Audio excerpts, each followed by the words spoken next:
The woman who once danced across television screens telling millions of viewers to be kind to one another eventually became the center of one of the most complicated debates in modern entertainment. For years, Ellen DeGeneres was the friendly face of afternoon television, laughing with audiences, surprising strangers with generosity, and turning ordinary weekdays into moments of joy. But behind the applause and bright studio lights, her story was never as simple as it appeared. To understand how she reached that spotlight, you have to go back to the beginning. Ellen was born on January 26, 1958, in Louisiana. From the outside, her childhood looked normal, middle class, quiet, and predictable. But life changed sharply when her parents divorced while she was still a teenager. The sense of stability she once knew disappeared overnight. Those early years taught her something important. Sometimes humor becomes a shield. When the world feels uncertain, making people laugh can feel like the only way to stay strong. After high school, life didn't immediately lead to fame. Ellen worked a string of jobs: waitress, retail clerk, even painting houses, while slowly building the courage to perform stand-up comedy in small clubs. Imagine standing on a dim stage with only a microphone and a handful of strangers staring back at you.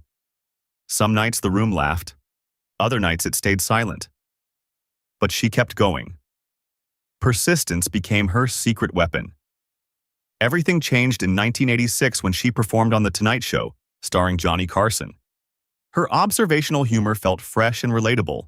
When host Johnny Carson invited her to sit beside him after the set, an honor rarely given to new comedians, it signaled that a new star had arrived. By the 1990s, she had her own sitcom, Ellen. But in 1997, something even bigger happened. In an episode later known as the Puppy episode, Ellen's character came out as gay. Off-screen, she did the same. The moment was historic and risky. Sponsors withdrew, ratings fell. Within a year, the show ended.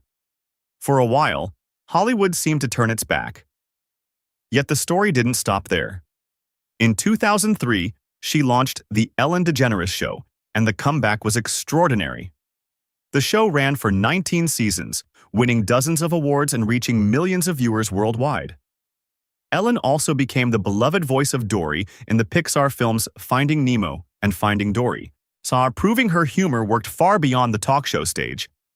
But fame carries pressure. In 2020, allegations surfaced about a toxic workplace culture behind the scenes of her show.